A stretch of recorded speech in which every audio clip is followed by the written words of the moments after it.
Ice cream అంటే పిల్లల నుంచి పెద్దల వరకు అన్ని వయసుల వారు తినడానికి ఇష్టపడతారు. వేసవిలో చల్లని ఐస్ క్రీమ్ తినడం సాధారణ విషయమే. కానీ కొంతమంది సీజన్తో సంబంధం లేకుండా తింటారు. శీతాకాలం, వర్షాకాలంలో ఐస్ క్రీమ్ తినడానికి ఇష్టపడతారు.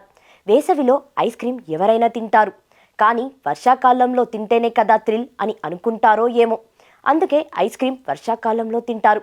వర్షాకాలంలో వాతావరణంలో మార్పుల కారణంగా వేడివేడి ఆహారాలు తీసుకోవడం ఆరోగ్యానికి చాలా మేలు చేస్తుందని నిపుణులు అంటున్నారు.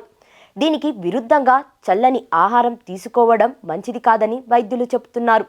ముఖ్యంగా వర్షాకాలం, చలికాలంలో ఐస్ క్రీమ్ వంటి ఆహారాలు తినడం వల్ల జలుబు, దగ్గు, ఛాతీ బిగుతుగా అనిపించడం వంటి సమస్యలు వస్తాయి. అంతేకాదు కొన్ని రకాల ఇన్ఫెక్షన్లకు కూడా కారణం కావచ్చంటున్నారు నిపుణులు.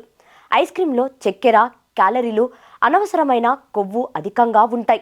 ఐస్ క్రీమ్ తినడం వల్ల మెదడులోని నరాలపై తీవ్ర ప్రభావం చూపుతుంది. తలనొప్పి, దంత సమస్యలు వచ్చే అవకాశం కూడా ఎక్కువ.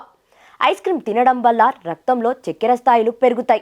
కాబట్టి ఐస్ క్రీమ్ అంటే మీకు ఎంత ఇష్టం ఉన్నప్పటికీ వర్షాకాలంలో ఐస్ క్రీమ్ తినకపోవడమే మంచిదని చెప్తున్నారు వైద్యులు.